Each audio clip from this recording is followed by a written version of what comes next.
अरे चीकू, कितना खेलोगे? कल हमारा ज्योग्राफी का ह्यूमन रिसोर्स चैप्टर का टेस्ट है, चलो दोनों पढ़ लेते हैं। अरे मोटूलाल, तुमने मन्नू भैया के चैनल के बारे में जब से मुझे बताया है, मैं उनके चैनल मन्नू का ज्ञान पे जाता हूँ और अपना सारा सिलेबस तुरंत कंप्लीट कर लेता हूँ। 1 घंटे के अंदर ये चैप्टर कंप्लीट भी हो जाएगा। इसको मैं रिवाइज भी कर लूंगा, तो बाद में पढ़ लूंगा रात को। बात तो सही कह रहे हो चीकू, चलो दोनों शाम को ही पढ़ेंगे। A few moments later. चलो चीकू, अब जरा पढ़ा जाए। अरे ये क्या हुआ? मन्नू का ज्ञान चैनल यूट्यूब पे नहीं है। अरे भैया कहाँ गए? भैया को क्या हुआ? भैया के चैनल को क्या हुआ? अब हमारा क्या होगा? बाकी सब तो बोरिंग बड़े बड़े वीडियो बनाते हैं, ना भैया दिख रहे हैं, ना प्रिया मैम दिख रही हैं। अब हमें एसएसटी कौन पढ़ाएगा? अरे फिकर नॉट, मैं तुम्हारे साथ हमेशा हूँ और मैम भी। हम लोग तुम्हें हमेशा पढ़ाएंगे, लेकिन ये एक छोटा सा एक्सपेरिमेंट था जिससे मैं तुम्हें ह्यूमन रिसोर्स चैप्टर का इम्पोर्टेंस समझाना चाहता था। वो लोग जिनकी डिमांड होती है और उनके पास कुछ स्पेशल एबिलिटीज होती हैं, उन्हें हम लोग कंसीडर करते हैं एज ह्यूमन रिसोर्स। रिसोर्स क्या होता है? कोई भी चीज जो इंपॉर्टेंट होती है, जैसे water is a resource, gold is a resource, our house is a resource. तो यहाँ पर इतने सारे रिसोर्सेज होते हैं, तो कुछ ह्यूमन रिसोर्सेज भी होते हैं। वो स्पेशल ह्यूमन बींग्स जिनकी डिमांड और एबिलिटी की वजह से उन्हें ह्यूमन रिसोर्स कंसीडर करा जाता है। भैया ये सब तो ठीक है, लेकिन मैं तो थोड़ी देर के लिए डर ही गया था। और आप अपने आप को ह्यूमन रिसोर्स बताकर, अपने आप को स्पेशल बताकर अपनी तारीफ खुद ही कर रहे हो। मुंह मियां मिट्ठू लग रहे हो भैया आप तो बिल्कुल। गजब बेइज्जती है। अरे भैया आप प्लीज नाराज मत हो ना, मैं तो मजाक कर रहा था। आप इस चैप्टर को पढ़ाओ, बड़ा मजा आएगा इस चैप्टर को पढ़ने में अब तो।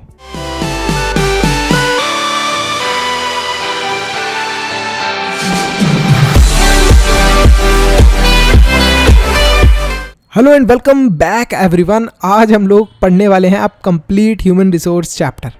तो ह्यूमन रिसोर्स का मतलब आपको आई होप समझ में आया हो। वो लोग जिनकी डिमांड होती है और जिन लोगों के पास कुछ स्पेशल एबिलिटीज होती हैं, जैसे कि teaching is a special ability. Doctors भी हमारे ह्यूमन रिसोर्स हैं, क्योंकि डॉक्टर्स इलाज कर सकते हैं। इंजीनियर्स भी हमारे ह्यूमन रिसोर्स हैं, क्योंकि वो नई नई चीजें इन्वेंट कर सकते हैं। साइंटिस्ट रिसर्च एंड डेवलपमेंट के लिए बहुत ज़रूरी हैं, तो वो भी हमारे ह्यूमन रिसोर्स हैं। तो वो लोग जिनके पास कुछ स्पेशल एबिलिटीज़ हैं और डिमांड है, जैसे डॉक्टर, इंजीनियर, साइंटिस्ट और भी ना जाने कितने सारे लोग, जैसे टीचर्स, एडवोकेट, बहुत सारे लोग जिनकी डिमांड रहती है, उन्हें हम लोग बोलते हैं ह्यूमन रिसोर्स।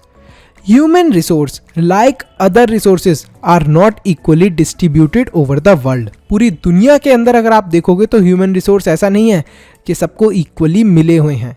जिन देशों के पास ज़्यादा ह्यूमन रिसोर्स हैं, वो देश ज़्यादा डेवलप्ड हैं। फॉर एग्जाम्पल अमेरिका के अंदर देखोगे तो बहुत सारे अच्छे खासे लोग आपको देखने को मिलेंगे, टॉप लेवल के इंजीनियर्स, डॉक्टर्स। इसी वजह से अमेरिका वर्ल्ड पावर है। They differ in their education level, age and sex. Their numbers and characteristics also keep changing. तो यहाँ पर अलग अलग जगह पे हम लोग देखें तो ह्यूमन रिसोर्सेज जहाँ पर हमें देखने को मिलते हैं, कहीं कहीं पर एजुकेशन लेवल डिफरेंट होता है, एज डिफरेंट होती है, सेक्स मतलब मेल या फीमेल का नंबर भी डिफरेंट होता है। इसी वजह से हम लोग ये बोलते हैं कि ह्यूमन रिसोर्सेज पूरी दुनिया के अंदर अलग अलग जगह पर इक्वली डिस्ट्रीब्यूटेड नहीं है। Distribution of population. The way in which people are spread across the Earth's surface is known as the pattern of population distribution. जिस तरीके से लोग अर्थ के ऊपर अलग अलग जगह पर प्रेजेंट है, उसे ही हम लोग बोलते हैं पैटर्न ऑफ पॉपुलेशन डिस्ट्रीब्यूशन। अगर हम लोग पॉपुलेशन डिस्ट्रीब्यूशन की बात करें तो वर्ल्ड के अंदर ये काफ़ी ज़्यादा अनइवन है। मतलब कहीं पर बहुत ज़्यादा लोग हैं, कहीं पर बहुत कम लोग हैं, ऐसा हमें देखने को मिलता है। More than 90% of the world's population live in about 30% of the land surface. अब कुछ जगह है, जैसे हम लोग इंडिया की बात करें, चाइना की बात करें, यहाँ पर ज़मीन तो कम है लेकिन लोग बहुत ज़्यादा रहते हैं यहाँ पर। और यहीं पर अगर हम लोग कुछ और देशों की बात करें तो वहाँ पर ज़मीन बहुत ज़्यादा है और लोग कम हैं। तो ऐसा हमें देखने को मिलता है। अगर क्राउडेड एरियाज़ की बात करें तो south and south east Asia, Europe and north eastern north America, तो ये सब चीज़ें हमें देखने को मिलती है क्राउडेड हैं। Almost 3/4 of the world live in 2 continents. अगर हम लोग देखें तो हमारे वर्ल्ड की ज़्यादातर पॉपुलेशन 2 जगह देखने को मिलती है हमें, एशिया और अफ्रीका। 60% जो पूरे वर्ल्ड की पॉपुलेशन है वो सिर्फ 10 कंट्रीज़ के अंदर प्रेजेंट है। अब सोचो, सिर्फ 10 कंट्रीज़ के अंदर 60% पॉपुलेशन है, बाकी की कंट्रीज़ के अंदर बची हुई 40% पॉपुलेशन रहती है। वहाँ पर लैंड कितना ज़्यादा होगा, खुला ही खुला होगा माहौल। तो यहाँ पर China, India, US, Indonesia, Brazil, Pakistan, Bangladesh, Nigeria, Russia और जापान, ये वो 10 देश हैं जिसके अंदर वर्ल्ड की 60% पॉपुलेशन रहती है। बाकी की बची हुई पॉपुलेशन और कंट्रीज़ के अंदर रहती है, जैसे ऑस्ट्रेलिया वगैरह। Density of population. Density of population एक बहुत इंपॉर्टेंट टर्म है। पॉपुलेशन डेंसिटी का सिंपल मतलब ये है कि एक जगह पर, मतलब कितने यूनिट एरिया के अंदर अर्थ के सरफेस में कितने लोग रह रहे हैं। मैथ्स के अंदर हम इसे अच्छे से समझते हैं, जैसे it is normally expressed as per square kilometre के अंदर कितने लोग रह रहे हैं। सिंपल सी कैलकुलेशन हम लोग कर पाते हैं इससे। मान लो दिल्ली की अगर हम लोग बात करें तो यहाँ की पॉपुलेशन डेंसिटी बहुत ज़्यादा है, यहाँ पर बहुत कम जगह के अंदर बहुत सारे लोग रह रहे हैं। मुंबई की बात करें तो मुंबई में आपको स्लम एरिया आपने देखा होगा अगर कहीं पर, तो वहाँ पर देखोगे तो बहुत कम जगह के अंदर बहुत सारे लोग रह रहे हैं। कितने लोग रह रहे हैं, सिंपल सी कैलकुलेशन हम लोग कर पाते हैं इससे। मान लो दिल्ली की अगर हम लोग बात करें तो यहाँ की पॉपुलेशन डेंसिटी बहुत ज़्यादा है, यहाँ पर बहुत कम जगह के अंदर बहुत सारे लोग रह रहे हैं। मुंबई की बात करें तो मुंबई में आपको स्लम एरिया आपने देखा होगा अगर कहीं पर, तो वहाँ पर देखोगे तो बहुत कम जगह के अंदर बहुत सारे किलोमीटर के अंदर, पर स्क्वायर किलोमीटर के अंदर हमें देखने को मिला है 51% रहते हैं। South central Asia has the highest density of population. तो जो साउथ सेंट्रल एशिया है जिसके अंदर इंडिया वगैरह आते हैं और भी रीजन्स आते हैं, इसके अंदर देखने को मिलती है सबसे ज़्यादा डेंसिटी ऑफ पॉपुलेशन, सबसे ज़्यादा लोग कम जगह के अंदर साउथ सेंट्रल एशिया के अंदर रहते हैं। Factors affecting distribution of population, हमें देखने को मिला कैसे एक जगह पर बहुत सारे लोग रह रहे थे। आखिरकार ऐसा क्यों हो रहा है कि एक जगह पर इतनी ज़्यादा पॉपुलेशन और एक जगह पर बहुत कम लोग? तो इसके अंदर बहुत सारे फैक्टर्स हैं। फर्स्ट ऑफ ऑल हम लोग जियोग्राफिकल फैक्टर्स को देखने वाले हैं। टोपोग्राफी। अब टोपोग्राफी का मतलब क्या है? ज़्यादातर लोग प्रेफर करते हैं प्लेन जगह पर रहना माउंटेन्स की बजाय। तो माउंटेन्स पे लोग रहना क्यों नहीं पसंद करते? माउंटेन्स और प्लेटोज के ऊपर लोग इसलिए नहीं रहते क्योंकि वो जगह सूटेबल नहीं होती फार्मिंग, मैन्युफैक्चरिंग और सर्विस एक्टिविटीज़ के लिए। अगर एग्जाम्पल की बात करें तो गंगा प्लेन्स, मतलब गंगा नदी के आसपास जो प्लेन जगह हैं बहुत ज़्यादा डेंसली पॉपुलेटेड है, बहुत ज़्यादा पॉपुलेशन यहाँ पर देखने को मिलती है। और अगर इसी की जगह हम लोग बात करें एंड्स, एल्प्स, हिमालयाज, जो ये सारे माउंटेन्स हैं इनकी, तो यहाँ पर बहुत कम पॉपुलेशन हमें देखने को मिलती है। दूसरा जियोग्राफिकल फैक्टर है climate. People usually avoid extreme climates. लोग पसंद नहीं करते ज़्यादा सर्दी या फिर ज़्यादा गर्मी को। लोगों को एक नॉर्मल सा टेम्परेचर पसंद आता है, जैसे सहारा डेजर्ट बहुत हॉट है। Polar region of Russia, Canada and Antarctica are cold, और यहाँ पर भी हमें बहुत कम पॉपुलेशन देखने को मिलती है। ना ज़्यादा गर्म जगह पर लोग रहते हैं, ना ज़्यादा ठंडी जगह पर। फिर जो तीसरा जियोग्राफिकल फैक्टर है वो है soil. Fertile soil provides suitable land for agriculture. अब एक ऐसी जगह जहाँ पर टेम्परेचर भी बहुत अच्छा है, अच्छा ठीक है क्लाइमेट तो है ही अच्छा टेम्परेचर के साथ साथ, फिर टोपोग्राफी मतलब वो जगह प्लेन भी है, लेकिन वहाँ की सॉइल इतनी ख़राब है कि आप कुछ भी नहीं उगा सकते। तो आप क्या वहाँ पर रहना प्रेफर करोगे? बिल्कुल नहीं। तो लोग क्या देखते हैं? सॉइल भी देखते हैं। फर्टाइल सॉइल अगर होगी तो वहाँ पर इजीली वो कुछ भी ग्रो कर सकते हैं, एग्रीकल्चर एक्टिविटीज़ कर सकते हैं। अब ये तो 3 फैक्टर हमने समझ लिए। चौथा जियोग्राफिकल फैक्टर होता है वाटर। वाटर, पानी। पानी मतलब सबसे इम्पॉर्टेंट चीज़ है। अगर हमें एग्रीकल्चर करना है तो उसके लिए भी हमें एग्रीकल्चरल एक्टिविटीज़ के लिए भी वाटर की रिक्वायरमेंट है। हमें खुद भी जिंदा रहने के लिए पानी की रिक्वायरमेंट है, और पानी हमें पीने को मिल जाए ऐसा क्लीन वाटर होना चाहिए। ऐसा नहीं है कि हम लोग समुद्री पानी पी लें, समुद्र का तो पानी हम पी ही नहीं सकते because it is very much salty. तो यहाँ पर वाटर भी एक बहुत इंपॉर्टेंट चीज़ है। फिर minerals, areas with mineral deposits are more populated. अब इसका मतलब क्या है? Example, diamond mines of South Africa, तो जहां पर मिनरल्स हैं, मिनरल्स वो वाले नहीं जो आपके नमक में या फिर वाटर के अंदर होते हैं, ये वो वाले मिनरल्स जैसे डायमंड, गोल्ड, ये सारी चीजें। तो यहाँ पर डायमंड की माइंस है साउथ अफ्रीका के अंदर, वहां पर भी बहुत सारे लोग हैं। Discovery of the oil in the Middle East leading to settling of people in this area. तो यहाँ पर मिडल ईस्ट मतलब ये जो दुबई वुबई वाला एरिया है ना, यहाँ पर भी इतनी डेंस पॉपुलेशन इसलिए मूव कर रही है और डेंसिटी इंक्रीज होती जा रही है पॉपुलेशन की, बिकॉज यहाँ पर ऑयल ही ऑयल है, तेल ही तेल है। अब आप, आई होप आपको समझ में आया होगा जियोग्राफिकल फैक्टर्स। नेक्स्ट फैक्टर जिसकी वजह से पॉपुलेशन कहीं जगहों पर बहुत ज़्यादा होती है वो है सोशल, कल्चरल और इकोनॉमिक फैक्टर्स।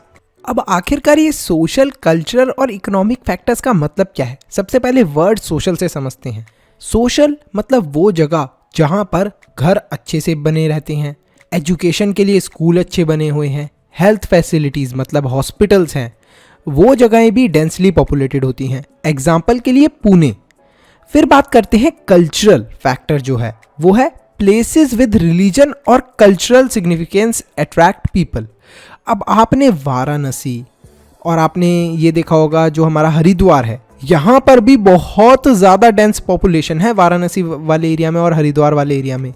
वाई? यहाँ पर क्योंकि एक कल्चरल प्लेस है, यहाँ पर हमारे रिलीजियस सेंटीमेंट्स होते हैं लोगों के, तो लोग यहाँ पर ज़्यादा विजिट करते हैं, इसी वजह से यहाँ पर एक कल्चरल सिग्निफिकेंस होने की वजह से पॉपुलेशन ज़्यादा है।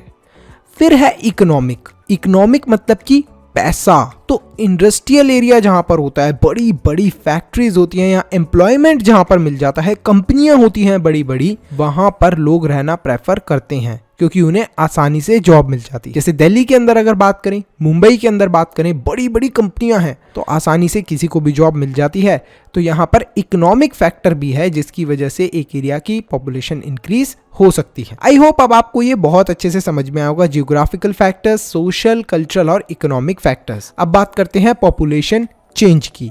मान लो इंडिया में कोई जगह है जहां पर पहले 1000 लोग रहा करते थे, कुछ समय बाद वहां पर सिर्फ 500 लोग बचे, तो इसे ही हम लोग बोलते हैं पॉपुलेशन चेंज। आखिर ये पॉपुलेशन कम क्यों हुई? क्या रीजन हो सकते हैं? तो पहले के जमाने में ज्यादातर पॉपुलेशन चेंज इस वजह से होते थे क्योंकि लोगों की डेथ हो जाया करती थी। अब 1800s की बात कर रहे हैं हम लोग, ये तो जो वर्ल्ड की पॉपुलेशन थी वो बहुत धीरे धीरे ग्रो कर रही थी।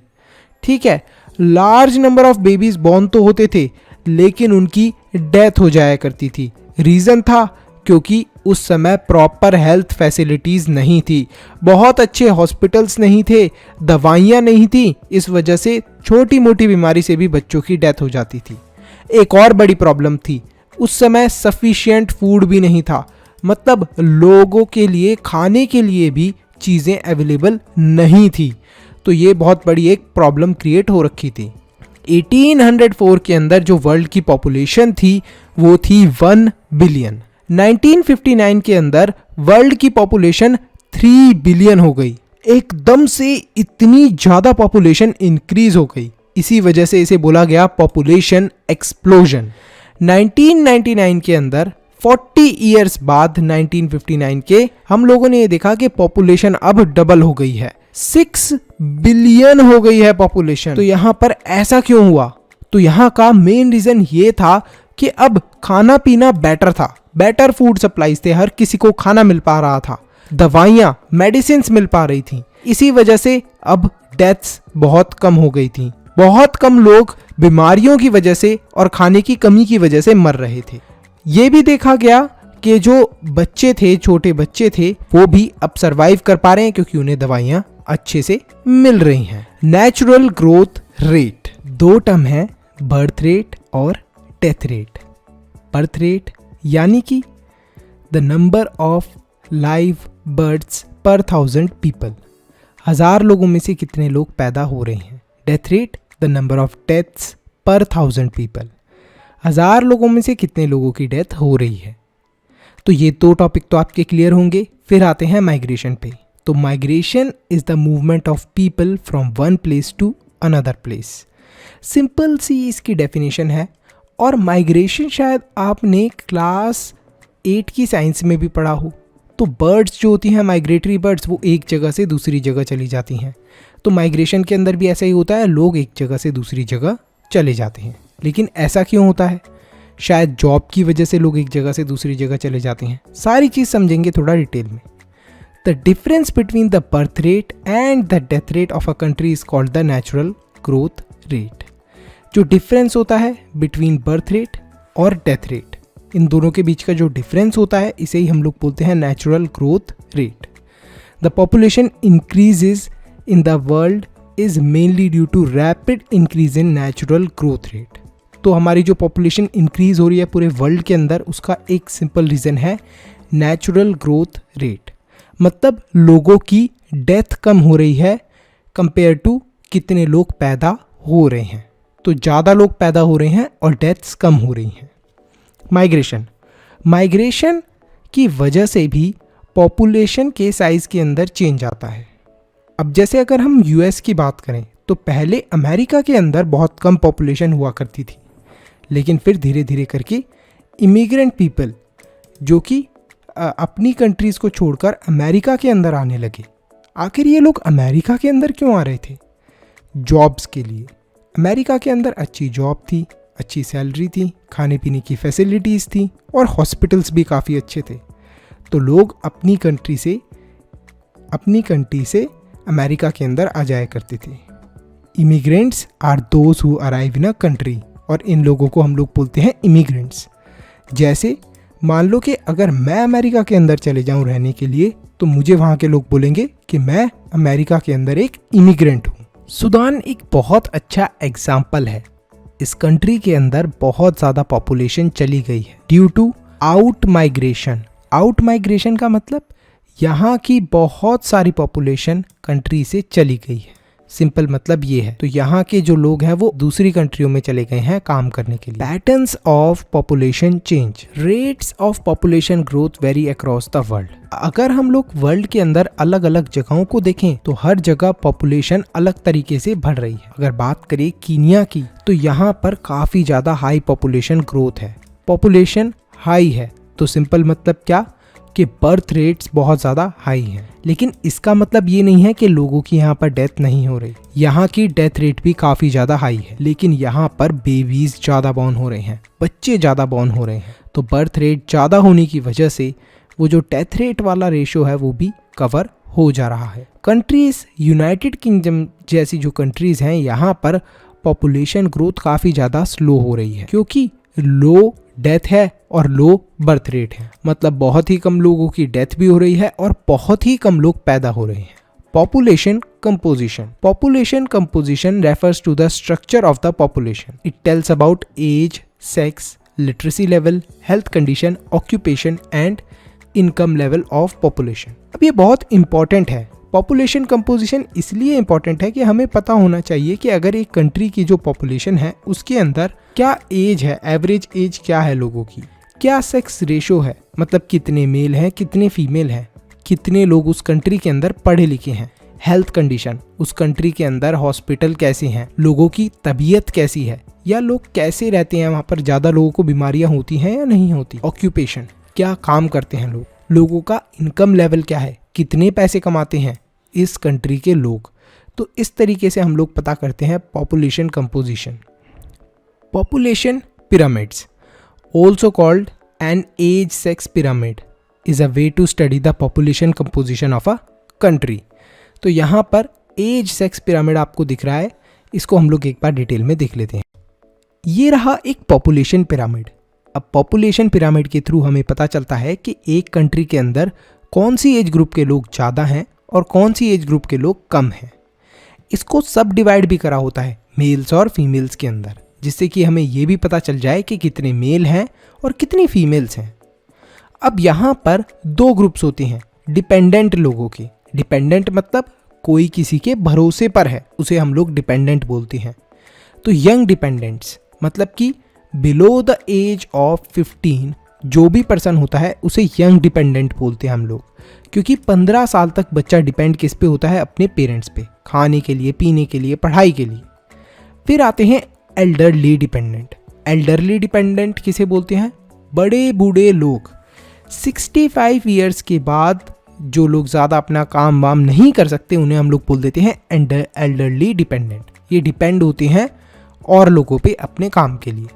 Those between the age of 15 years and 65 years are working age and are the economically active persons.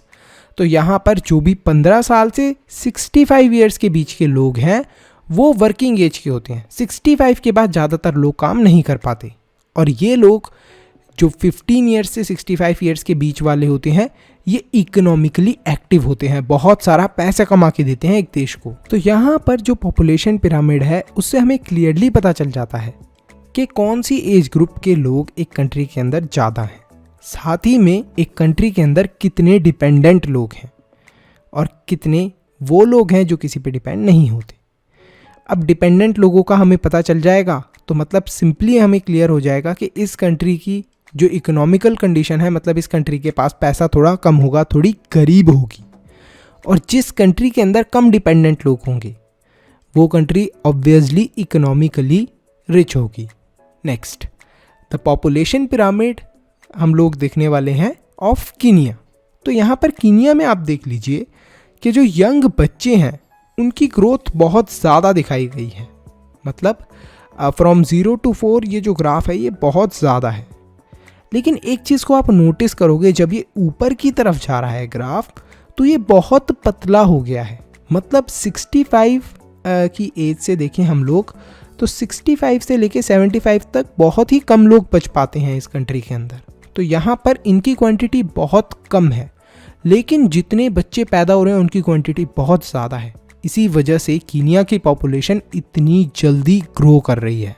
Countries जहाँ पर डेथ रेट स्पेशली जो यंग लोग हैं उनकी कम होती जा रही है, उनका पिरामिड हमें देखने को मिल रहा है कि बीच से ब्रॉड होता है, क्योंकि यहाँ पर ज़्यादातर इन्फेंट्स सर्वाइव कर पा रहे हैं और वो एडल्ट बन पा रहे हैं। तो ये जो कंट्रीज़ हैं इनके पास relatively large number of young people होते हैं, जवान बच्चे ज़्यादातर होते हैं, क्योंकि जो छोटे बच्चे थे अब उनकी बीमारियों से डेथ नहीं हो रही। तो इसी वजह से इन कंट्रीज़ के पास एक्सपेंडिंग लेबर फोर्स होती है। जैसे हमारी कंट्री इंडिया इस चीज़ का बहुत अच्छा एग्जाम्पल है। इंडिया की अगर हम लोग देखें लेबर फोर्स तो वो बहुत ज़्यादा है, क्योंकि यहाँ की पॉपुलेशन के अंदर जो 15 to 65 ईयर्स के लोग हैं वो बहुत ज़्यादा हैं। तो इसका मतलब इंडिया बहुत ही जल्द अमीर बन जाएगा। अब बात करते हैं जापान की। आपको पॉपुलेशन पिरामिड दिख रहा होगा जापान का, तो ये बहुत ही डिफरेंट सा है। आप देख सकते हो कि यहाँ पर 15 ईयर्स से लेके 65 ईयर्स तक की मैक्सिमम नंबर ऑफ पॉपुलेशन है। इसीलिए जापान बहुत रिच कंट्री है एक तरीके से। अगर हम जापान की हिस्ट्री देखें तो इतने सारे जापान के ऊपर अटैक्स हुए, लेकिन फिर भी आज जापान बहुत ज़्यादा स्टेबल है, रिच है, क्योंकि वहाँ पर ये जो 15 से लेके 65 ईयर्स तक की पॉपुलेशन है ये है जो वर्क करती है। यहाँ पर आप देख सकते हैं कि डेथ रेट भी हम लोग ये देख रहे हैं कि the countries where death rate are decrease हो रही हैं, वहाँ पर नंबर ऑफ पीपल जो हैं वो ओल्ड एज को रीच कर पा रहे हैं। मतलब यहाँ पर ज़्यादातर बुढ़े लोग आसानी से सर्वाइव कर पा रहे हैं, 85 तक लोग आराम से रह पा रहे हैं। तो यहाँ पर जापान एक बहुत अच्छा एग्जाम्पल है। यहीं पर हमारा ये चैप्टर ख़त्म होता है। आई होप स्टूडेंट्स आपको ये चैप्टर समझ में आया हो। तो आपके हिसाब से क्या इंडिया एक सुपर पावर बन जाएगा कुछ सालों के अंदर, और इसका मेन रीज़न क्या होगा? कमेंट सेक्शन के अंदर ज़रूर बताना। इस वीडियो को यहाँ तक देख लिया है तो फटाफट लाइक करो, चैनल को सब्सक्राइब करो और कमेंट करो अपना बेस्ट पार्ट। इसी के साथ साथ वीडियो को शेयर करना मत भूलना। एक इम्पॉर्टेंट अनाउंसमेंट, अगर आप लोग चाहते हो कि हम लोग फ्यूचर में इसी तरीके से और भी वीडियोस बनाते रहें तो आप हमारे चैनल के मेंबर बन के हमें सपोर्ट कर सकते हो। अब मेंबर कैसे बनना है? सब्सक्राइब के साथ में जो ज्वाइन बटन है उस पर क्लिक करें और हमारे चैनल के मेंबर बन जाए। तो आप हमें सपोर्ट कर रहे हैं डायरेक्टली कि हम आगे फ्यूचर में ऐसे ही वीडियोस लाते रहें। तो thank you so much for watching this video. Stay happy, stay healthy, Manu से ज्ञान लेते रहो। Bye bye till then, see you in the next video.